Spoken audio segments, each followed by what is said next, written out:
guys, good morning. Time check dito sa Nepal is 9:55 ng morning. So si RG, ayan, kakaalis lang. Sama yung biyanan ko naghahatid. Guys, ano yan si RG? Ayaw niya talagang sumama sa tricycle, oy. Mas gusto niya talaga na maglakad siya kaysa mag-ano siya ng sundo nila na tricycle. And guys, pagkita ko sa inyo yung ating halaman na nagbunga na siya. So it means bye! Nagsinggit pa dyan siya nga magbabay pa dyan. Kanina pag alis niya, ginanyanan niya pa ako. Bye bye mami! Tapos may pa heart pa. So ayan guys, tignan niya. Diba? Tsaka dito ayan papalabasan. Marami din siya. Ayan. Ito naman kapag winter lang din talaga to siya magbubunga. Ay ano ng bulaklak, yung dilaw masyado. Maganda ng bulaklak nito. Pero ang ano lang nga lang sa kanya is saglit lang siyang mamulaklak. Tapos hindi siya abot ng isang buwan. Yung iba maabot ng buwan. Yung iba naman is namamatay siya ng pusa. Ayan guys, update sa ating ano.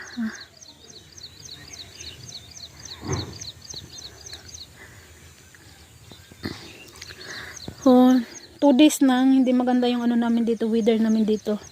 Ano siya, medyo madilim lang yung palibot. Parang uulan, ganun ba? And guys, hindi ko pa siya naasikaso dito.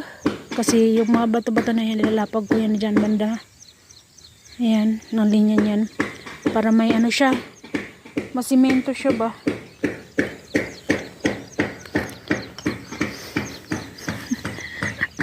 Hindi. Nakatingin lang si Nanti sa akin. May clip na naiwan doon. Hindi ko alam kung kanina to.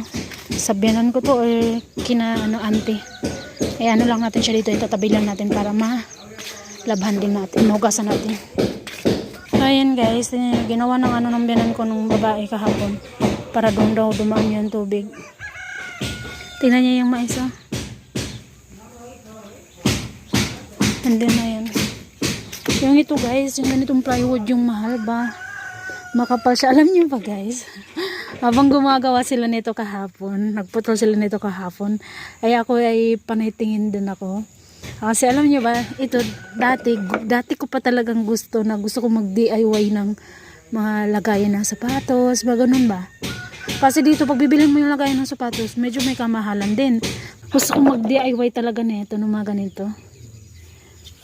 At bago natin yan magawa, dapat may ganito tayo. Ito nakikita ko kasi sa ano, mabigat din pala talaga siya. No? Hindi din talaga siya basta-basta. Mabigat siya. Yan. Ito yung ginamit nila pang putol sa plywood. Gustong gusto ko nito. At saka yung, ano tawag ito yung barina manata yun. Although, pag wala ka naman ganyan, kahit may gabas ka lang, okay na. Diba?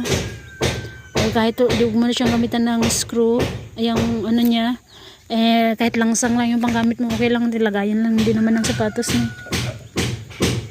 Tagal ko nang gustong gumawa nito So ngayon guys, alam niyo ba, pa-start na yung summer, nag-anuhan na yung mga langaw ba mga langaw, mga lamok. Ayun.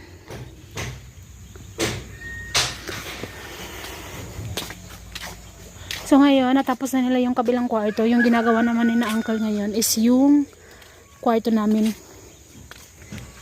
Kasi yung isusunod sana nila is yung sa may sopa. Sabi ko, nakiano ako kay uncle na pwedeng unahin muna yung kwarto namin uncle kasi para malinis ko na rin at saka dyan, para makatulog kami dyan mamayang gabi ba.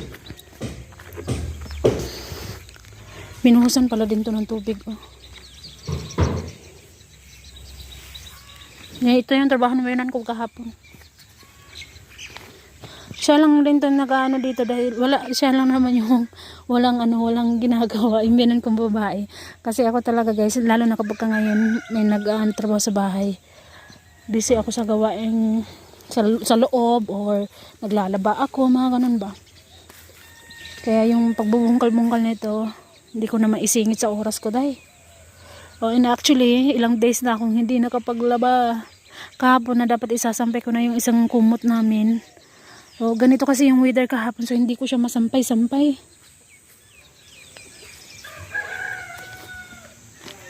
Ito na lang yung natira sa ating lettuce, guys, oh. Tapos dyan, nagtanim yung mirang kong babae ng okra. Tapos yung bumili din yung ano na ng tao dito yun, ng sitaw. Saan niya itinanim? May iba doon, may iba doon, may iba. Basta kinatag, ganun talaga sila magtanim dito, dahil hindi kaya yung sa atin na parang nakaganyan yun, lupa, iano mo na siya.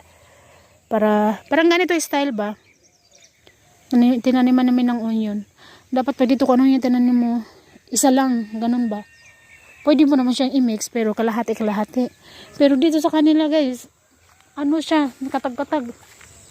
Although nag-ano naman ako sa kanila na pwede natin gawin yung ganyan muna tapos bago natin tataniman. Pero hindi man sila maminaw ay. So ayan, tingnan nyo. Ang dami na nasan.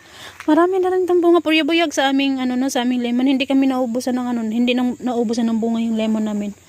Saka yan, tingnan nyo, kahit kalbo-kalbo na yung lemon namin, may bunga pa rin talaga siya dahil, oh. Ang dami, yung iba nga na, nasa baba, oh.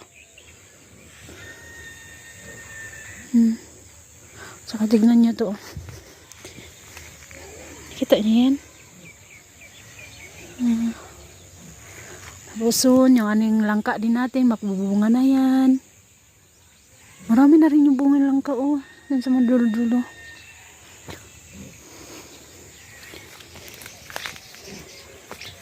Yung ito dito, di ko alam kung anong tinanim dito ng biyanan ko. Ayan. Yung dragon fruit, hindi pala talaga tinanim. Kukunin ko yan. Tatanim ko yan doon sa gilid ng bahay. Although, hindi naman pwedeng kumain sa RG niyan.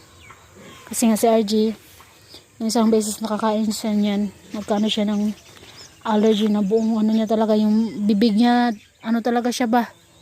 Burot jud siya. So first time din kasi nung nakakain that time ni RG. Tingnan nyo, ang dami no. Mga marijuana no. Ayan no. Natubo lang talaga yan, guys. Hindi yan tinanim ha. Natubo lang talaga yan ng kusa. May mga maliliit pa nga oh.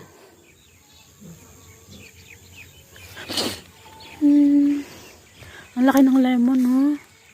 Ayan oh, ang laki. Tapos yung ito naman oh. Tingnan nyo. Pahaba siya. Pero pagkaka-start pa lang ng pahinom. Tapos abang namumunga siya ng marami, ito naman lumalabas din ng udlot. Guys, alam mo ba ito yung lemon, mabilis lang siyang patubuin.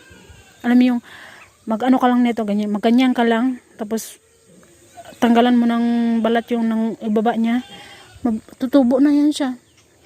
Actually dati nakatanim na ako dati dito banda. Nung bago kami umuwi sa Pinas ba. Pero pagbalik namin wala na.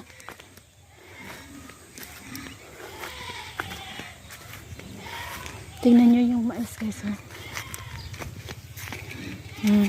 Gahi-gahi na siya. Murag pwede na siya. Tsaka yung baka, dyan lang pala yan buong gabi. Parang hinahayaan na lang nila dyan.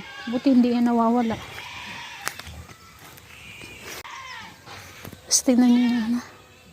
Ang ganda ng bulaklak na. Bulaklak ng mustard. Mustard oil. So, papagita ko sa inyo. May naano ka. Ayan, dyan pala nagatambay. Ayan dyan. Dyan nakikita nyo yung makahoy dyan. Sa bubong ng mabinan ko. Dyan ay ginagawang tambayan ng at saka alam nyo pa pagkagabi, naririnig ko rin yan sa yero namin. Naglakad-lakad sila ba? Di ko alam kung bakit ngayong this time maraming uwak na nagtatambay dito. So may isang beses pa na umaga, yung medyo madilim pa nabangon ako, gising na ako. Tapos narinig ko na may kumaluskos dyan, dito banda sa may dirty kitchen. Ayan, tingnan nyo guys, so dito may tanim ako yan. Ito parang daw to siya, buongon. Sabi ng asawa ko. Hindi daw to siya lemon. buo man daw to siya. So sabi ng asawa ko din, putulin ko daw tong halaman para daw mas lumago siya. Sabi ko hindi ko paputulin yung halaman. Kasi nga tingnan nyo ba naman guys, sino ba namang gusto magputol na itong halaman na ang sipag-sipag din mamulaklak na ito guys. Ayan o, ang sipag-sipag din magkaroon ng sanga. Ang dami na. Susun, dadami na naman ulit siya. Tignan nyo, ang daming bulaklak gumamela. Ayan. Naririnig nyo yung mga naririnig na ano ngayon ibon? Uwak ba yun o ano? Ay, hindi yan. Iba yung So, gustong paalisin, sabi ng minan kong babae, na paalisin daw kasi daw hindi daw maganda yung bahay na babahayan ng ibon. So, yung biyanan ko naman lalaki, nagtelepon siya doon para magtanong, kahit kanina siya nagtanong ba na ano daw gagawin, paalisin daw ba o ano. So, sabi naman nila, hindi, wag mong galawin kasi nga mas maganda nga yan kapag ka natinirahan yung bahay nyo na yung ibon, maganda daw. Paniniwala nila dito sa kanila guys ha. Ayan. Salita ako ng salita dahil pero wala, hindi pala naka-on. Hey, naka-on yung yung video, ginoo ko. Tahimik na yung bahay, nakalis na yung mga bata at saka sinahosto naman nandun sila Yung onyo ni auntie, si auntie naman parang wala si auntie dyan nagpastol or nagpa-check up kasi si auntie may sakit, nilalagnat daw siya. Ayan guys, tignan nyo yung ating ayan ginawa ng daga. Halos lahat ng lupa dito grabe yung daga nagbungkal, bigila ka grabe yung ginawa nilang bungkal dito ba. Buti na lang hindi sila pumasok dito sa may sayote ko para hindi nila binungkal. Kaya nga ito nagbabalak na rin ako. Ay wow, dalawa pala yung udlot ng sayote. First time ko na nakita day. Wala, nakakatuwa naman. Tatlo pala siya. Isa, dalawa, tatlo. Akala ko lang nag-iisa lang to siya. Ito lang kasi ito lang naman yung napapansin ko. Meron din pala dito. Oh my god. Nakakatawa no. Tingnan nyo yung plywood guys. Ang daming sira no dahil sa ulan no.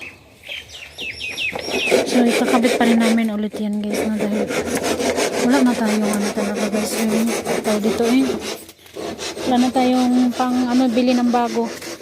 So okay na yan. Ang importante malagyan. Naputol yung video ko kanina dahil napuno yung storage niya. So nagbabala nga ako natanggalin ko na itong mga halaman ko. Kaso may naman siya, magpabunga pa siya ba. Ayan ang dami pa, ayan So sayang kung tatanggalin to. Kung dito na side naman maganda pa siya, ayan ang ganda no. Pero kung dito naman na side, medyo na siya, patay na siya. So ito yung dito, pwede naman siyang tanggalin na. Although, may pa naman siya. Ayan. Pwede pa itong magbunga, pero di ko alam kung okay pa ba to siya. O baka ganito lang siya kaliit din. So baka tatanggalin ko na lang to. Ito at saka yung ito dito. Ayan. Yung doon lang na side, yung medyo buhay pa yung dahon, yung hindi ko tatanggalin. Kasi dito yun marami pa talaga.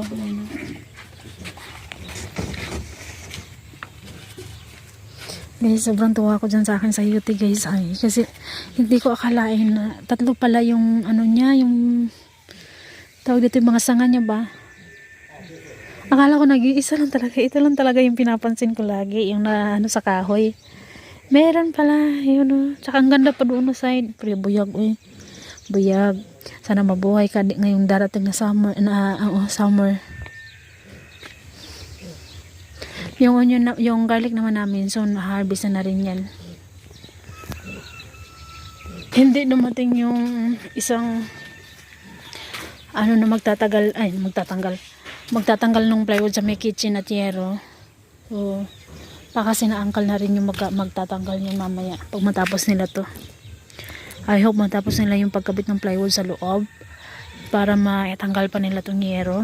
Tsaka alam nyo ba yung pagtatanggalin tong yero sa kitchen guys, medyo kinakabahan ako kasi may mga uwak nga nang tatambay paggabi. Buong gabi talaga yun sila nagtambay guys, no.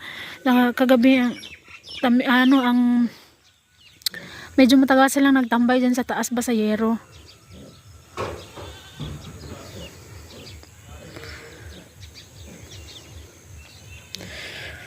So guys, hanggang dito na lang muna. Mamaya po ulit. Ito na muna yung update natin for today. Tuesday. So, ayan. Pasensya na ho kung dyan ho nakaharap yung ano natin, camera natin guys, ha. So, bye-bye po everyone. God bless us all. Thank you for watching. Thank you so much po talaga. Lalo na ho sa mga nagko-comment at sa mga hindi ho nag-i-skip. And thank you po talaga ulit kay Ma'am from USA and then Manangin Uncle J. Thank you so much po. So, update ko kayo mamaya guys kung anong bibilihin natin. So, bye-bye po everyone. God bless. Bye-bye po.